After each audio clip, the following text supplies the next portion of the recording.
Should you need assistance during the conference call, please signal an operator by pressing star then 0 on your touchtone phone. Please note that this conference is being recorded. I now hand the conference over to Mr. Ankit Arora. Thank you, and over to you, sir. Thanks, Aviris. Hello, welcome everyone, and thank you for joining us on Arvind Fashions Limited earnings conference call for the fourth quarter and fiscal year ended March 31st, 2025. I am joined here today by Kulin Lalbhai, Vice Chairman and Non-Executive Director, Shailesh Chaturvedi, our Managing Director and CEO, and Girdhar Chitlangia, our Chief Financial Officer. Please note that results, press release and earnings presentation had been mailed across to you on Saturday, and these are also available on our website www.arvindfashions.com. I hope you had the opportunity to browse through the highlights of the performance. We will commence the call with Kulin providing his key strategic thoughts on our fourth quarter and full year's performance. Post that, we will have Shailesh, who will cover the details of business highlights and financial performance. At the end of the management discussion, we will have a Q&A session. Before we start, I would like to remind you that some of the statements made or discussed on this call today may be forward-looking in nature and must be viewed in conjunction with risks and uncertainties we face. A detailed statement of these risks is available in this quarter's earnings presentation. The company does not undertake to update these forward-looking statements publicly. With that said, I would now turn the call over to Kulin to share his views. Thank you, and over to you, Kulin. Thanks, Ankit. A very good afternoon to you all. Thank you for joining us for the Q4 and full year results. FY25 marks another year in our journey of consistent financial and business performance.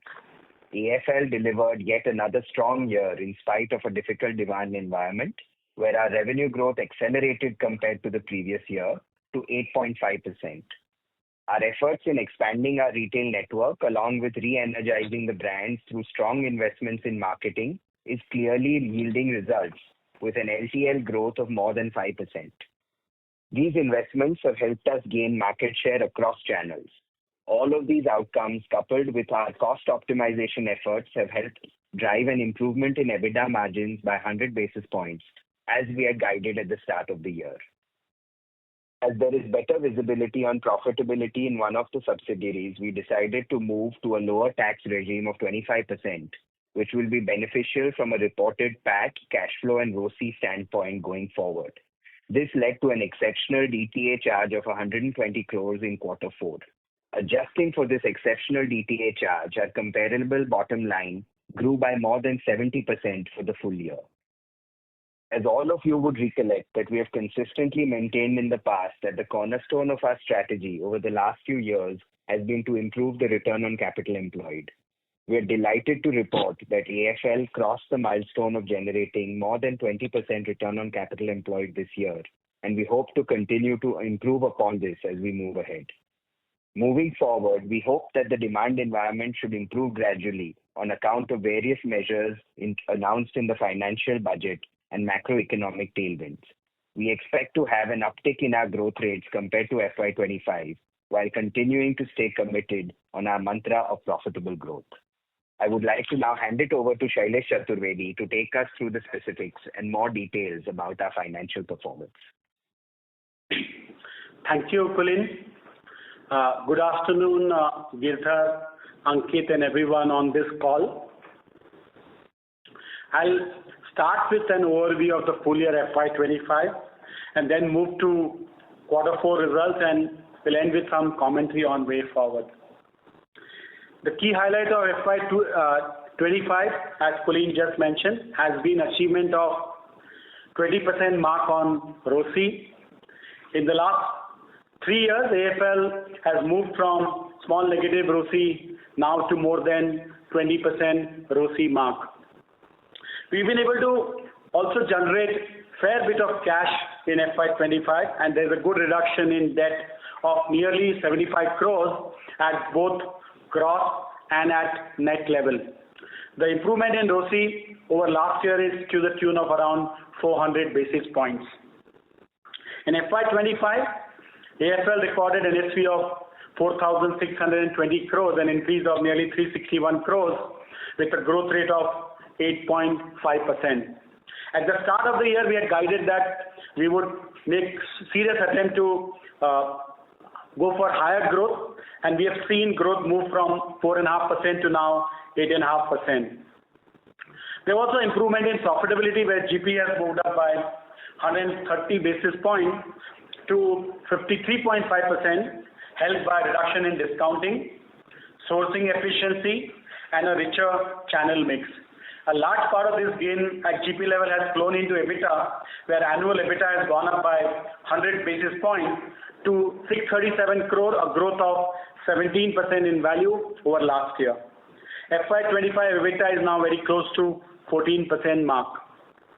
In the last 3 quarters of FY25, NSV has been more than 1,200 crores quarterly, and there has been large focus on revving up demand engine, which has resulted in double-digit growth for our key brand like US Polo Association, Tommy Hilfiger, and Calvin Klein.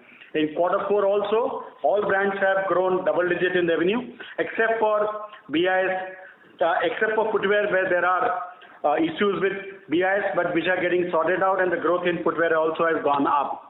Also, there was less emphasis on liquidation channel in Q4.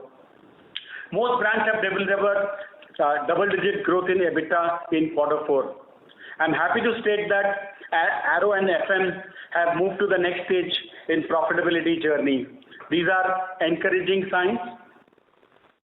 Both Tommy Hilfiger and Calvin Klein have also continued their stellar journey in FY25 with double-digit NSV growth as well as EBITDA growth. At brand level, our efforts have been to offer differentiated products, high-quality shopping experience, and premium brand experience through a 360-degree approach involving retail, online presence, as well as heightened marketing investment.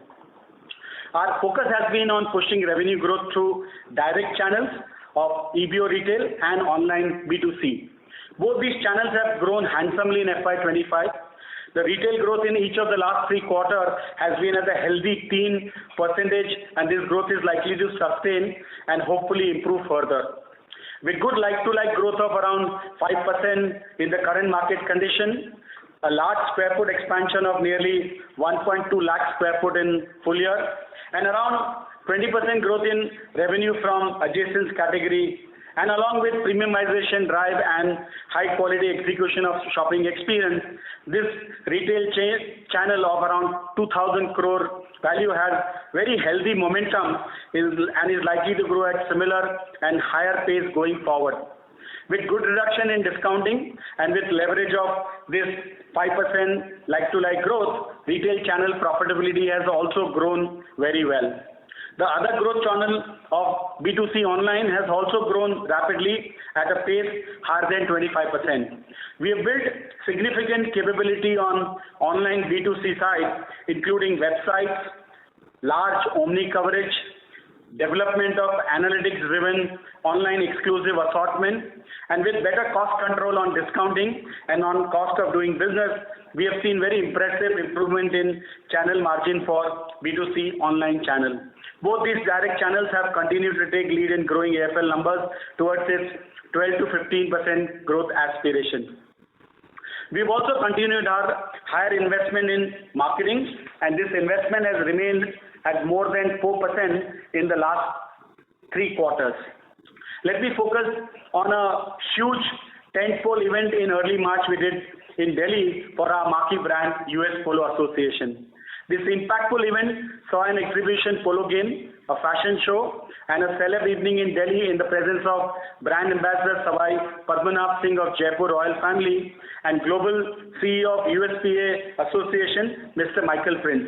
We got huge media coverage which helped the brand remain top of the mind, enabling it to deliver market-leading business in offline as well as online channels. Recently, we also had a marquee event in Bombay for our brand Tommy Hilfiger, for which Mr. Tommy Hilfiger visited Mumbai. This was his first India visit in last 11 years. This event saw a sailing regatta near Gateway of India and also an A-lister celeb evening party hosted by Tommy Hilfiger in presence of key celebrities like Sara Ali Khan, Abraham Khan, Aditya Roy Kapoor, Karan Johar, Disha Patni, and cricketer Shikhar Dhawan, etc. This also injected a strong dose of energy into the market-leading brand Tommy Hilfiger in India. We'll continue to invest strongly into marketing to keep the brand strong, salient, and we'll continue to up the marketing investment as a percentage of revenue. As market leader, we want to take lead in marketing investment and ensure that our brand remains top of mind and high on the consideration set for immediate purchases. We are clearly seeing the trend of strong brands becoming stronger. The pivot towards casualization is also helping like-to-like growth of our brands. You will recall that Q3 retail like-to-like was double-digit at 11%, and it was 5% in both Q2 and now also in Q4 at 5.2%. In Q4 also, we have invested nearly 30 bits higher into marketing. Coming to adjacent category build-up, we are seeing these categories reaching more than 20% of revenue share with healthy growth of around 20%. In Q4, footwear increases growth to double digits as inventory build-up started to happen. As further improvement in inventory levels happen, we expect footwear business to reach 15% growth, and there is a scope to further increase it and go back to the usual 20% growth in footwear business. Innerwear has also grown in FY25 at more than 15%, with its momentum likely to continue on the back of strong performance in online channels. Women's wear business of US Polo has been growing at 100%, and with this high pace, this adjacent category will continue to grow next year at around 50% or so. All our key growth drivers, including square foot expansion, like-to-like growth, adjacent category growth, digital business, premiumization, renovation of stores, higher marketing spend are all in very good health and ready to further fuel higher growth for AFL in the next year. Wholesale channel has recorded low single digit in FY25, while the consumer sales had grown at a higher single digit level. We are encouraged by this tertiary sales growth of high single digit, and we have continued to work hard, including on cleanup of inventory management in FY25 to ensure high freshness index and meet inventory norms without any unnecessary build-up of stock in the sluggish condition. We have been maintaining strict hygiene norms and parallelly sharpening inventory management for higher metabolism in wholesale channels in the near future. We are confident that with improvement in market condition, wholesale channels will go back to their growth levels in high single digits, while direct channels will take lead in growth, thereby helping AFL meet its aspirations of 12 to 15% revenue growth. I also take this moment to look at 3-year scorecard for AFL since FY22, which we had indicated in our investor deck. We clearly see there's a consistent smart performance of AFL in the last 3 years, where revenue has grown by a CAGR of 18%. In the last 3 years, GP has grown up at an average of 275 bps every year and is likely to grow at a healthy pace that we saw in FY25, where GP went up by 130 bps in full year. In these 3 years, CAGR for EBITDA is 36% and with average 160 bps increase in EBITDA every year. We are confident of increasing margin by minimum 100 bps every year going forward. Coming specifically to Q4, AFL recorded NSP of 1189 crores, a growth of 9%, backed up by very healthy growth in direct channels and a like-to-like of 5.2% in retail channel, coupled with reduction in discounting of nearly 2% in retail. Retail channel grew 13% and gained 2% of revenue mix. Online B2C business also grew at more than 20% with significant improvement in channel margin. In Q4, GP was 53.9%, an increase of 270 bps over last year due to 2% discount reduction in retail. Discounting reduction of nearly 2% retail, this is a key achievement of this quarter and is a reflection of the strength of our brand portfolio and the quality of execution. We de-emphasized EOSS in winter because winter had set in early in November itself, and we sold off a lot of winter goods in October-December quarter at full price. We also preponed spring goods because spring had also set in early in Feb, almost a month ahead of last year. This helped us to get better sales realization and lower discounting in retail by close to 2%. This has also led to healthy like-to-like growth in retail of 5.2%, delivering a 13% revenue growth in Q4 in retail channel with nearly 2% increase in revenue mix. The channel margin also went up handsomely because of the healthy like-to-like growth along with reduction in discounting. In Q4, GP was 53.9% with 270 bps increase over last year due to this 2% reduction in retail discounting, richer channel mix, and a large gain from sourcing efficiency for spring-summer 25 season. Despite 30 bps increase in marketing, large part of GP has flown into EBITDA, which has grown by 15% in value in Q4 to reach 170 crore in value, an increase of 80 bps over last year. The EBITDA stood at 14.3%. The gains in EBITDA have flown into PBT and PAT, which have grown handsomely at a healthy pace. Business has generated good improvement on FOCF, and there is a reduction in debt of nearly 75 crore at both gross and net level. And with our asset-light mindset, CapEx has remained in the expected range of close to 100 crores.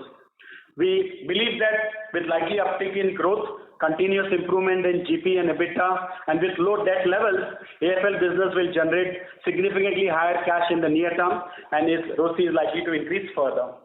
The key agenda in FY26 will continue to be profitable growth with expectation of higher percentage growth, supporting higher profitability. While a lot of growth is linked to external market conditions and business does get influenced by economic realities, we are confident of continuing uptick in revenue growth with even better like-to-like growth, higher square foot addition, and fast pivot from online B2 online B2C. Request Ankit to take forward. Sure. Thanks, Shailesh. Arvind, we can now open it up for question and answer session. Thank you very much. We will now begin the question and answer session. Anyone who wishes to ask a question may press star and 1 on the touchtone telephone. If you wish to remove yourself from the question queue, you may press star and 2. Participants are requested to use handsets while asking a question. Ladies and gentlemen, we will wait for a moment while the question queue assembles.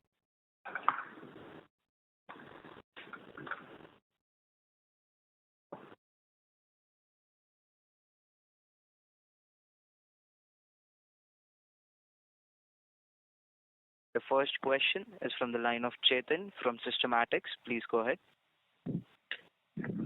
Yeah, hi. Thank you for the opportunity. Have two questions. First on adjacent categories. So footwear, women's, kids and innerwear currently contribute over, say, 20% of revenue and are not a drag on overall profitability. Could you elaborate on the individual profitability profiles of these specific adjacent categories relatively to say our core apparel business? And are there any of these categories currently operating at say significantly lower margins than the apparel business? Yeah. Hi, Chetan. Adjacent category, we've been very, very focused on our mantra of profitable growth. So all the adjacent category, one of the expectation is to not be very margin dilutive. While we do, sometimes increase a lot of marketing investment, but at a GP level, at a discount level, at a channel margin level, all the adjacent category are quite profitable. In fact, categories like footwear are even more profitable than the apparel business, and that perform really well. Also, innerwear, we've seen a big turnaround in profitability in the last 2 years. The pivot towards online business, the margin increase in innerwear has been very, very good. Women's wear, which we relaunched, we had shut down the earlier business and relaunched. We've been very, very watchful in terms of making sure that it remains very profitable. The growth is coming at profit at a at a comparable margin. While sometimes we do invest more aggressively in marketing, but at a fundamental, at a business level, all the adjacent categories are fairly profitable and comparably profitable compared to the other apparel businesses, Chetan. Okay, that was helpful. Second question is on the new format stores.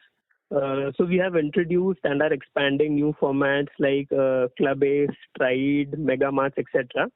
As of today, what is the store count of such formats, and what percentage of your planned 15% net square footage addition is expected to come from these distinct formats in the coming years? Chetan, Ankit here. So the new formats are of course slightly smaller on scale as of now. So Club A we would have around 5 stores, Mega Mart we would have about 40 to 50, but that serves a different purpose, and Stride would be around 15. But of course there is a very, very distinct plan, and probably I'll just ask Shailesh to kind of delve on the square foot expansion. See, I'll just give you a little more color on these new formats. Mega Mart, now we have more than 50 stores. Last 3 years we've really expanded. It's a point where it's growing very rapidly in terms of footprint as well as in terms of top line and the efficiency. So that business is really growing very well and rapidly growing. Stride grown to more than 15 stores in a very, very quick succession. We were, 3 years back we had only 2 stores. Now we are close to 15 stores.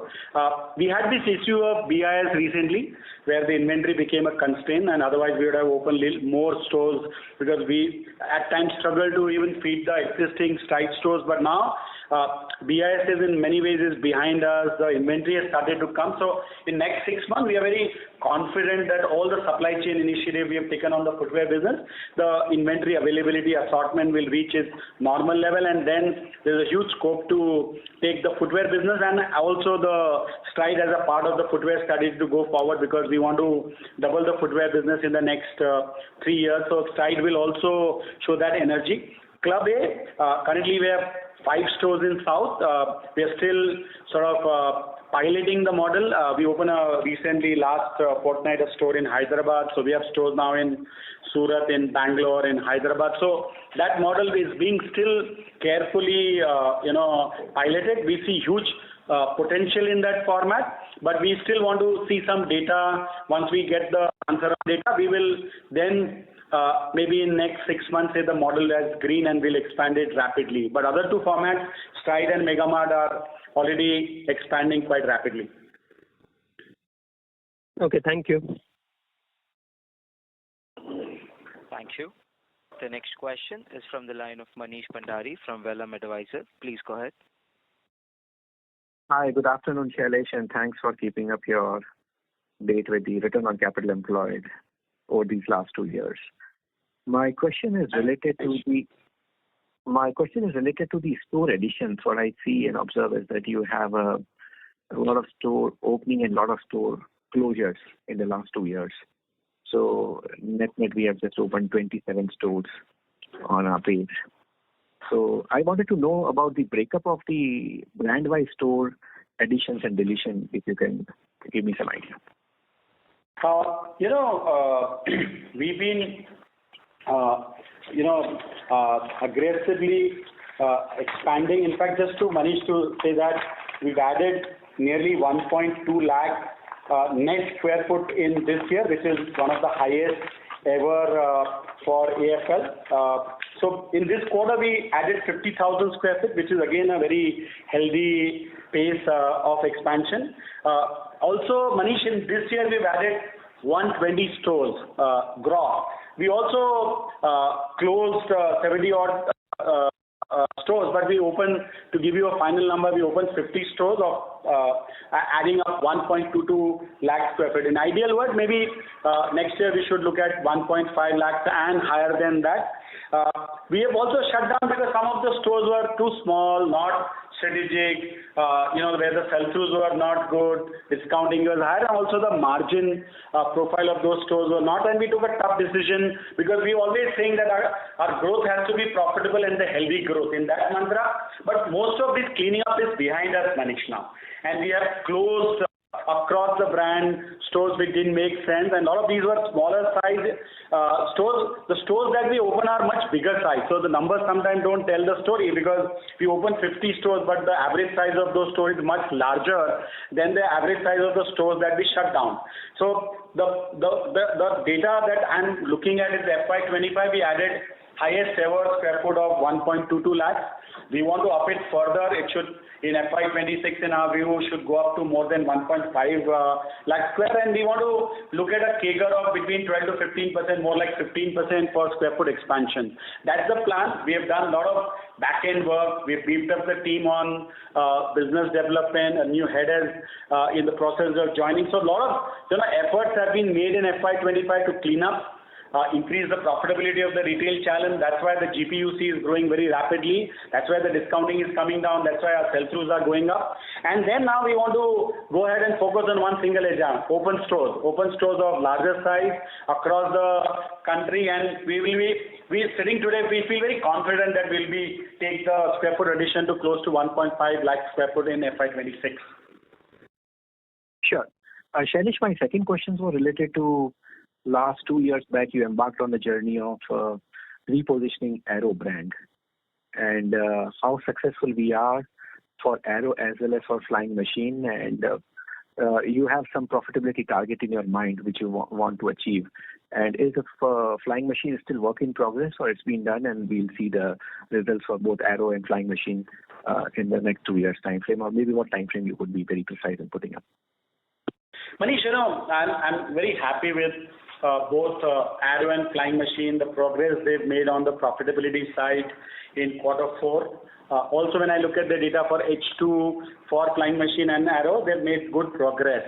So we are happy with the the progress, because the profitability in these brands in the low single digit, we want to take it to the mid single digit, and the journey is on. And if I look back at what we have achieved in H2 of FY25, it gives me a lot of encouragement that we are on the right path, and a lot of cleaning up has happened. Even in soft market condition, we have seen good improvement in EBITDA profile of these brands, and I'm confident that the short-term target of mid-single digit we will be able to achieve for Arrow and FM. They're going in the right direction, Manish. Thank you, Shailesh. Thanks a lot. Thank you. The next question is from the line of Sameer Gupta from India Infoline. Please go ahead. Hi, good afternoon, and thanks for taking my question. Sir, just wanted to understand on your adjacent categories, innerwear and footwear, what is the absolute revenues that you're clocking in each of these, and what is the contribution of online channel here? See, we have guided that the adjacent category revenue share is more than 20% of the company's revenue, and footwear has already crossed 300 crore mark. It's in the journey to reach 500 crore, and we've stated this regularly. But for the BIS implementation, we would have been higher than where we are, close to 300 crores. But with the BIS behind us, all the supply chain initiatives taken, and now we are seeing assortment improving and availability improving, we will hit 500 crore target in footwear, with largest part coming from US Polo. Tommy Hilfiger, Calvin Klein also have a healthy footwear business, and footwear was started as a online first mindset, and it had a higher online share. It continues to be a very strong leader in all the portals like Myntra. So very high, healthy, very profitable share coming from online for footwear, and that will continue. While we've also increased the physical footprint, the share from the US Polo store has really grown handsomely, and now footwear is a very large contributor to the sale at the US Polo stores, and US Polo is opening a lot of big stores, and footwear is a big solution to a lot of these retail initiatives. And footwear will continue to grow both offline and online, and with very strong presence in online. Innerwear is a business. We are seeing it will cross 200 crore in near future. The issue is that it's very, very strong. The pivot we have made from the largely wholesale business in MBO channel to now large online place. So again, this is another category where the online is very, very strong, and the profitability of that business is healthy. So in last 2 years, innerwear business has improved its profitability significantly, and it will grow rapidly in the US Polo stores and in online channel, which is very, very strong. So that's the space on innerwear. Women's wear, we relaunched, and again here we started with a digital first mindset. The business is largely online, and we've recently done shop in shop for US Polo women in around 30 odd locations across the country. One message I want to just give here is that online is turning out to be a big, it's a nice way to initiate or launch new initiatives, test them before we go offline, and online is becoming very, very important in terms of initiation of new categories or new businesses for us, and it's a fairly strong channel. We get a lot of young customers, we get a lot of zip codes which we normally don't service. So online channel and our strength in the online channel that we have achieved over the last 5 years is helping us to launch a lot of these new adjacent categories and grow them profitably. Got it, sir. So the reason why I ask is that what we have seen in other brands is that online helps you grow to a level very fast, but beyond that it just stagnates, and then you have to do the hard grind of offline. So that's why I was asking the online contribution in these categories. You're quite right, and we've been also adding omni initiatives and physical retail, and also omni connectivity in our physical store. So footwear started as largely an online play, then we opened Stride and we've opened US Polo stores. Innerwear we've done the same thing, and women's wear also we started with online and now going offline. Our mantra is profitable growth, and our brands are quite strong, so we get access to department store, to malls, to online players readily, and that's why very, very conscious that we want to have a multi-channel and very profitable growth of our brands. And just to add, Samir, what Shailesh said, you are right. What we are really doing, in a sense, in summary, is in an omni-channel world today, we are testing the entire product range, new categories online first, ensuring unit economics come to a state where we would like, which helps us do that because we are able to service pin codes and service the demand very, very quickly. And then we have our entire close to more than 950 stores available for us to kind of really go out once the unit economics is set and have an omni-channel play to ensure the growth continues. But of course, it will start largely online to test the unit economics and do everything, and then move to offline store. Got it, sir. Thanks very much for the detailed answer. Thank you. Before we take the next question, we would like to remind participants that you may press star and 1 to ask a question. The next question is from the line of Surya Narayan from Sunidhi Securities. Please go ahead. Hello. Am I audible, Hi. sir? Yes. Hi, Shailesh. Thanks for taking my question. So just to understand that our square foot per store is rising from maybe 50 plus square foot per shop. So are we heading towards closer to 1,500 kind of figure per square foot on a long term? And to understand whether larger format stores have more operating leverage than smaller ones in terms of managing admin expenses and others. And thirdly, if you can give the per square foot wise data for the Club and Megamarts and Stride, that will help.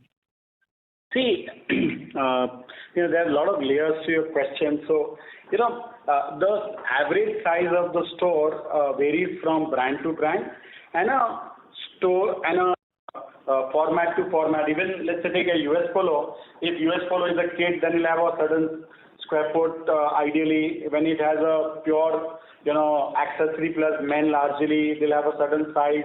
And when we do women inside and kids inside and all the accessories, it is a couple of those mega stores that we open which are around 4,000 square feet. So it's difficult to say, but I can say one thing is that our focus is on two things. One is to represent our brand very strongly, and the shopping experience should be worthwhile for a customer to park the car and come into our store and shop.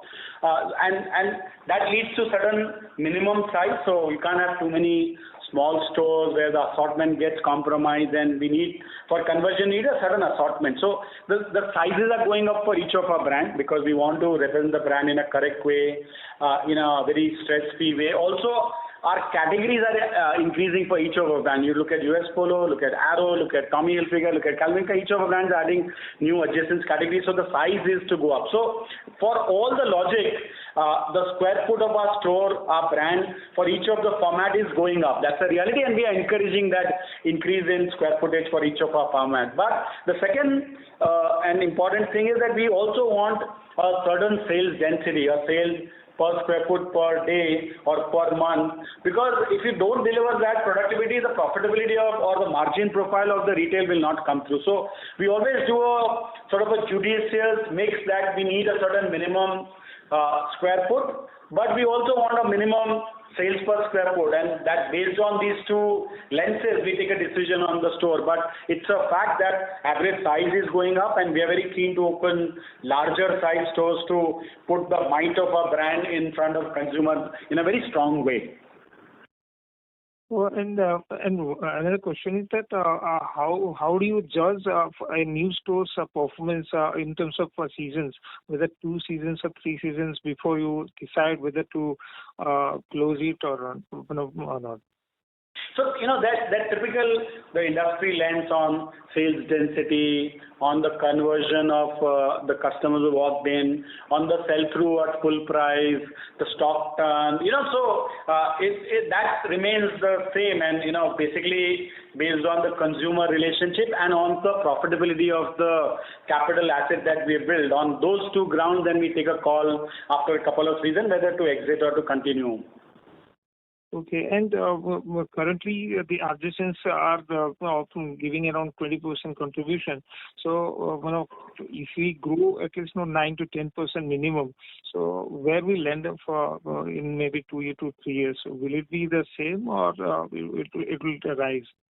The growth is not 10% in adjacent category. Growth is almost like it's overall growth. I'm talking overall growth pie. Yeah. Whether the 20% pie will shrink or grow. No, see, in the short run, we want our AFL growth move up from current 8.5% for the year. Last year was 4.5%, so we moved from 4.5% to 8.5%, and we are really working hard towards the double-digit, revenue growth for AFL in the very near future. And the adjacent category, the way the momentum they have, they will continue to grow at more than 20% and help. They are the main reason why the growth of a very key reason why the AFL growth will go up from 8.5% to maybe double-digit, and that. So in the short run, I see that adjacent category will grow faster and will help AFL to grow, maybe in the near term that share might go up from 20% to slightly higher. Okay, if you can give the Clove Mega Merchandise Strides square foot, average square foot. I'll request Ankit to take your details, Suryanarayan, and we can send all the details to you, Suryanarayan. Okay, yeah. Thank you. Thank you, Suryanarayan. Yeah.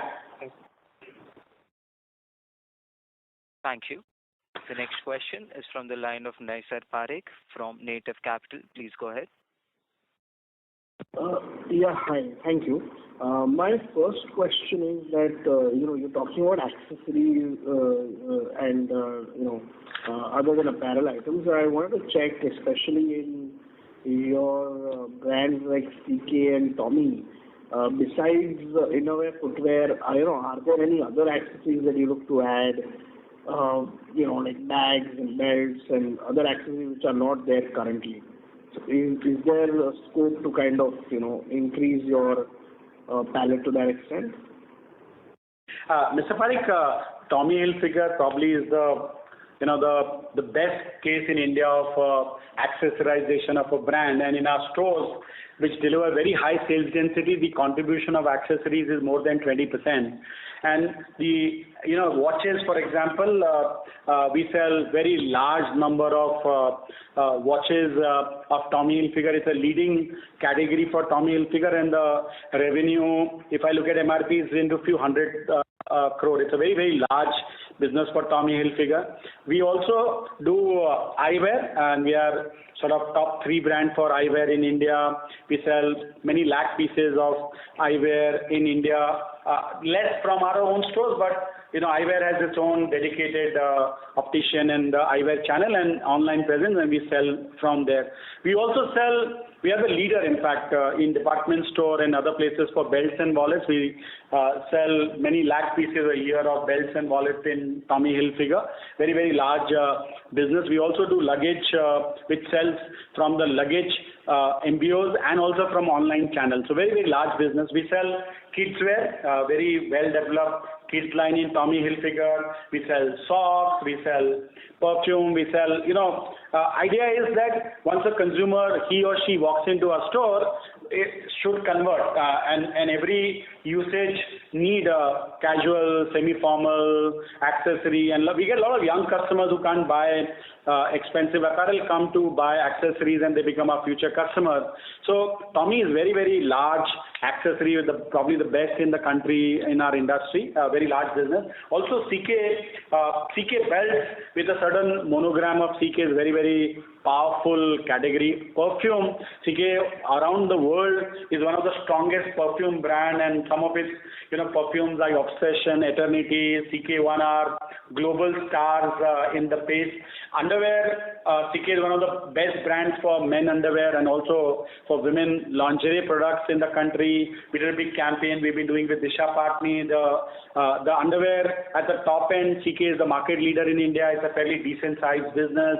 We do handbags, we do laptop bags, we do eyewear. So in these brands, already very high level of accessorization has happened, Mr. Parikh. And also US Polo is the next brand where you are seeing a lot of new categories, adjacent category coming and doing. And similarly, we're looking at for other brands like Flying Machine with the ties and the pocket square and the belts and the wallet. So each of the accessorization, the adjacent category growth is a very core growth driver for AFL, and in each of our brands will continue to launch successfully adjacent categories.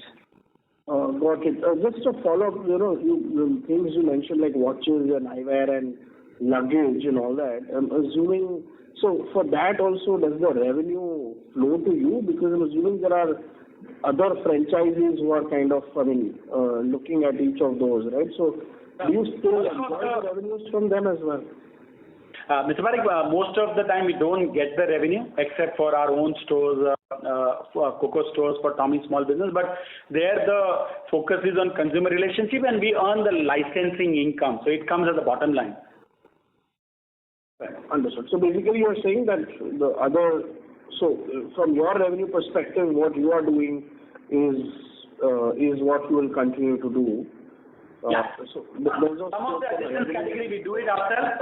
Kids wear, for example, Tommy, we do the entire business. We get the top line and bottom line.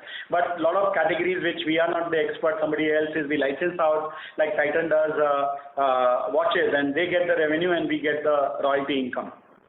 Understood. Okay. My second question is, especially for something like US Polo, right? You reached 2,000 crore, which I think not many brands in India are at that level in apparel. So there now going forward, obviously, if we just look at the core business, keeping the fact that obviously you're going to, do more of innerwear, footwear, etc. But just the core men's apparel business, how do we see growth over there? What avenues will we be looking at? Is there scope in more tier 4, tier 3 towns? How do we think about the core US Polo business, especially given the scale it has reached? In fact, a very good question. And, we've always been saying, first thing is to grow the core categories of a brand and then look at adjacent category, because the core business has to grow and that shows the strength of the brand. And when we do the consumer trust, we always check how's the response and affinity with the core categories, which are like polo t-shirts or outerwear or jeans and chinos, etc. Now, if you look at US Polo, we see a lot of categories, core categories having a chance of growth, and we are doing it. And then there's our distribution solution also. So on the product side, look at bottom wear share. US Polo Association has been largely a bigger top wear brand, very strong casual shirts, very strong polo t-shirts. But we've been adding a much higher quality line of jeans, which is seeing very good traction with the consumer and our share of bottom wear has gone up in last 2 years significantly. Our team has done a very good job on the chinos and the jeans. Also, categories like round neck tees, we're seeing good traction that's growing really well. So in the core category itself, we see large scope of growth, increasing the share of the wallet or share of the wardrobe for our core consumers. Also, there are scope for distribution, like you said, and the good thing is that at every tier we see growth. So in mega metros, we are opening these large size, 4,000 square feet, or moving from a 1,500 square feet to a 4,000 square feet for a higher market share gain. Second thing is that we are also going to the suburb of the big cities because, many opportunities like Bombay, Vasai becomes important, or Dombivli, and the airport comes in Panvel becomes important. So we are seeing traction in the suburbs of the big metros. And the thirdly is the small tier town. Any retailer, any mall in the small town or a department store would want US Polo as the first brand in its own box. So we are fortunate.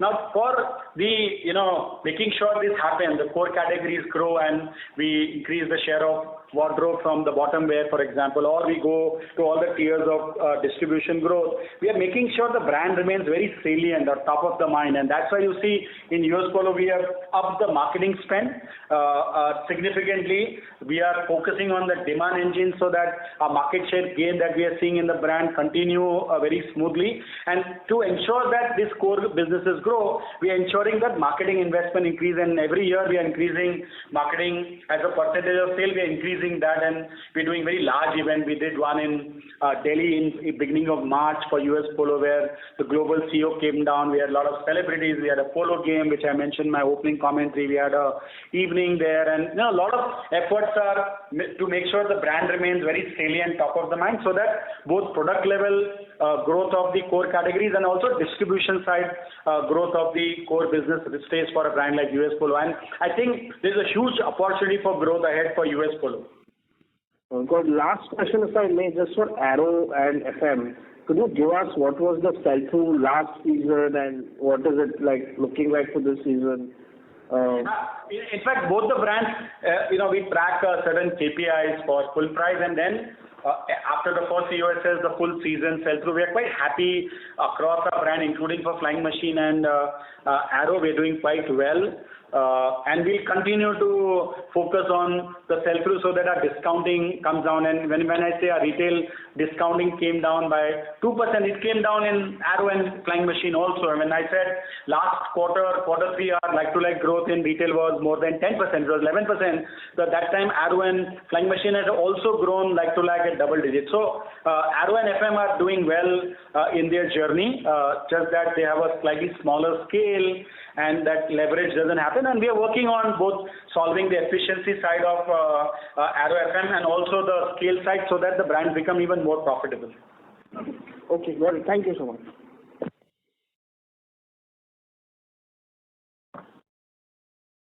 Thank you. The next question is from the line of Jaimin from Erdico Asset Management. Please go ahead.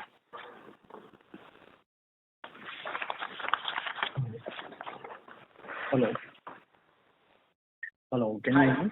Hi, we can hear you clearly. Yeah, hi Shailesh. Thanks for taking the question. So I just wanted to understand two parts. One is, if you are planning to add 1.5 lakh square foot addition, so how is it going to be split between your new retail format like Club A or Mega Mart versus your mono brand store network, and versus different brands also? Your network was not that clear, but what I'm sensing, you're asking for a square foot expansion, right? Yes, I do. You're planning to add 1.5 lakh square foot addition in FY26. So how is it going to split between your new retail format, Club A, Mega Mart, or Stripe, versus your mono brand store network? See, the bulk of the square foot will come from the existing brands and existing formats, mono brand stores, what you call, right? So that's right. Where the bulk of our expansion will happen, and we'll, like I said, stride once the inventory gets, we are going to sort of ramp up further. Mega Mart is already, we have grown from zero stores to now 52 lakh size, 4,000 square feet plus kind of a stores in last 3 years. So, but the bulk will be the what you call US Polo store. The bulk will be the Arrow stores, Flying Machine stores, Tommy Hilfiger store, Calvin Klein stores.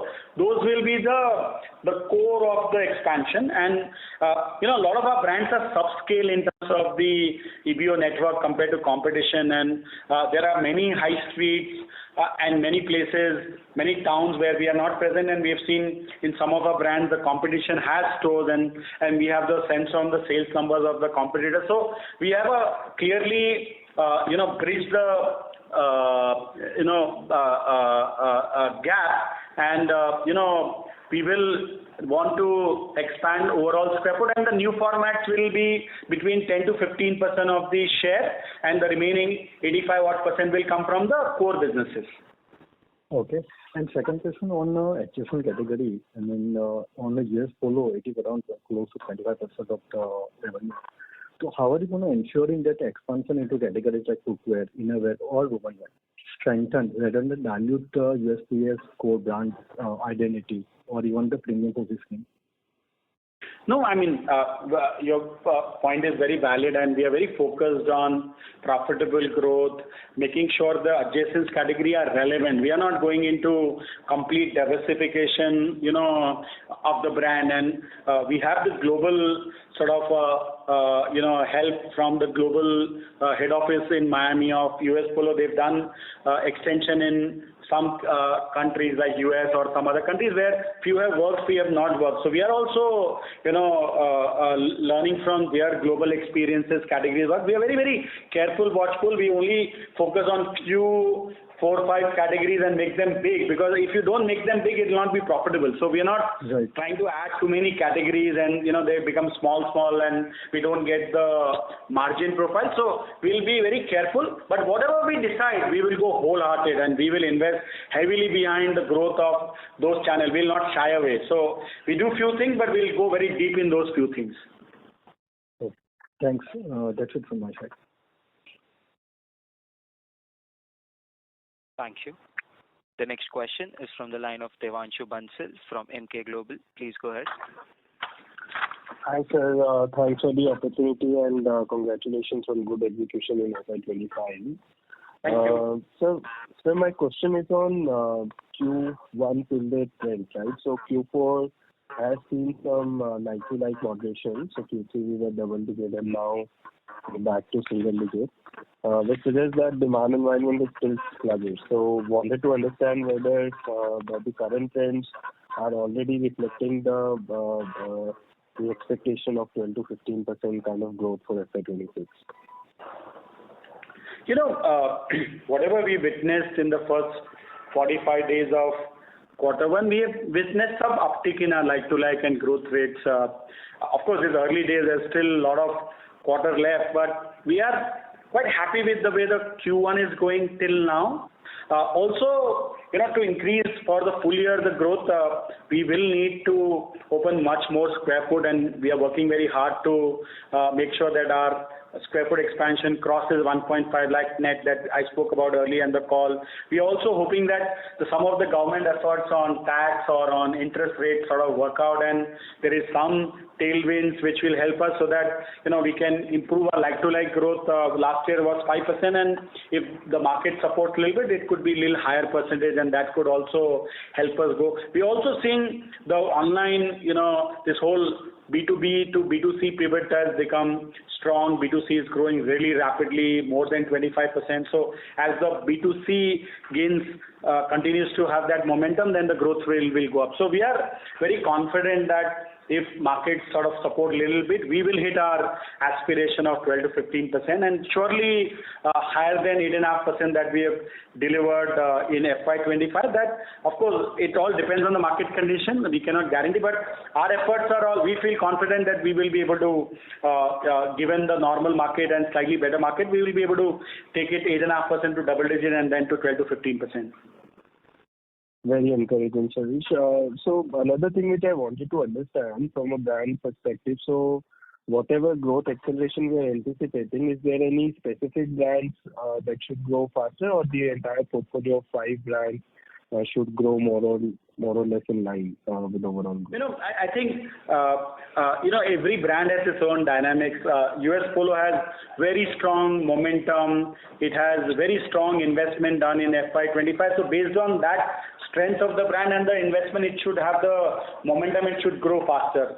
Arrow and Flying Machine have a lower scale. They are a little subscale, so this offers a little more opportunity for a faster growth on those brands. Tommy CK continue to grow at double digit in last so many years. They're market leaders. The consumers continue to love them. So each segment, each brand has its own dynamics, but I think overall our businesses all will grow, and we have these 5 brands, focus brands, and we want to invest wholeheartedly in the demand generation for each of our 5 brands and grow towards our aspiration for 12 to 15%. Understood. Sir, lastly, wanted to understand, you have given growth acceleration from top line perspective. Margin improvement of 100 bps is also very encouraging. Can we also see some improvement on the working capital front? Do we have some target from that perspective also? I think we have made a huge progress on balance sheet item, our inventory levels, turns of 4. We moved from 3 turns to 4 turns consistently. If you look at last many quarters, so from where we are on inventory, for example, further increase will happen, and we are looking at all the analytical tools, the core business, the vector supply chain project. So some improvement for sure will happen, and we are very ambitious and hungry for that, but it won't necessarily be in the same proportion. It won't go from the way it went from 3 to 4. It will not go to 4 to 5. It will be much harder working strategy from our side, but we are at it. We are putting shoulders to the wheel. But I must guide you that the balance sheet side, the improvements have been so stark and so good that the progress from here would be good, but it will be at a slightly slower pace. Our debtor level, look at our NWC has been consistently below 60 days, and from there onward improvements will happen, and we are confident we will be able to get some better inventory turns. But we'll have to do some more transformation, and we are working on some of those thought processes to see how we can improve further. Fair enough, sir. Thanks for taking my questions. This is really encouraging. Thank you. The next question is from the line of Soumya from Insightful Investments. Please go ahead. Hi, sir. Thank you for the opportunity. Am I audible? Yes, you are very clear to me. Yeah, sir. So my question was regarding Arrow and Flying Machine. You said something about mid-single digit growth, or was that mid-single digit EBITDA margin that is expected? What I said was that these brands have low single digit EBITDA, and in the short term, our idea is to take them to medium term EBITDA margin, because eventually long term goal is that each of these brands have to be double digit EBITDA, and when I say EBITDA, pre-Ind AS, I'm saying, that a pre-Ind AS EBITDA level, what I had meant was a low single digit EBITDA, which our game plan is to take them to mid-single digit EBITDA and then hopefully further increase. Understood. And sir, so you have achieved already 8.5% of revenue growth this year, and you spoke about double-digit growth in the near term. What timeline are we looking at for the double-digit growth? I think in FY26, our game plan is to hit double-digit, and why not 12% also. But we'll need some support from the market, because some of the channels have been subdued wholesale. But our online direct channels and our direct channel online B2C and retail are growing really well. And if you look at the traction, retail last 3 quarters has been growing closer to 15%, and square foot expansion, like-to-like growth, premiumization, all those drivers are helping. Also on B2C, the growth has been higher than 25%. We build a lot of capabilities ahead of the time, launching new websites, increasing the omni coverage, more stores, the whole focus on online exclusive based on analytics. A lot of good work has happened there. So we are confident that these direct channels will continue to, really accelerate and grow. And we are hoping that some of the slightly slower channel like the wholesale channels, whatever we have done, correction in the inventory and little bit of improvement in the market condition, then they should go back to the potential of high single digit. And if the wholesale channel move towards the higher single digit growth, and with the continued growth of retail and online B2C, we should hit 12% revenue growth for AFL. Okay, sir, understood. And just one last question. You've spoken about how to ensure your assortment and more categories and brands increasing to have larger size stores. Will you continue to have like FOFO stores, or will the company also have FOFO stores for, increased sizes? See, I've said this in many investor calls that our mindset is asset light. And, we want to, remain very asset light in terms of the capital deployment. So most of our store expansion, the first preference always is a FOFO model with a franchisee's investment. And we have figured out a way. We are very motivated, high quality franchisee in our network. With these partners, we want to grow and we want to increase the square foot addition. The only brand where we have been doing COCO store is Tommy Hilfiger, because that business generates very large amount of cash, and as a part of the cash allocation, we are realizing that the IRR on investment in the Tommy stores is very, very healthy, very, very good. So we've taken over more than 70 stores of Tommy on a COCO basis. But other than that one format, most of the other formats are, preferences for a asset-light FOFO model. Sometimes based on uniqueness of property or landlord's wish or some specific incidences, we do COCO store, but that's not a strategy. The focus is on asset-light expansion. Understood, sir. Thank you so much. Thank you. Ladies and gentlemen, due to time constraints, that was the last question. I now hand the call over to Mr. Arvind Arora for closing comments. Thank you everybody for joining us on the call today. If any of you have any further questions, please feel free to reach out to me separately and I'll be happy to answer them offline. Thank you and have a good day. Thank you. On behalf of Arvind Fashions Limited, that concludes this conference. Thank you for joining us, and you may now disconnect your lines.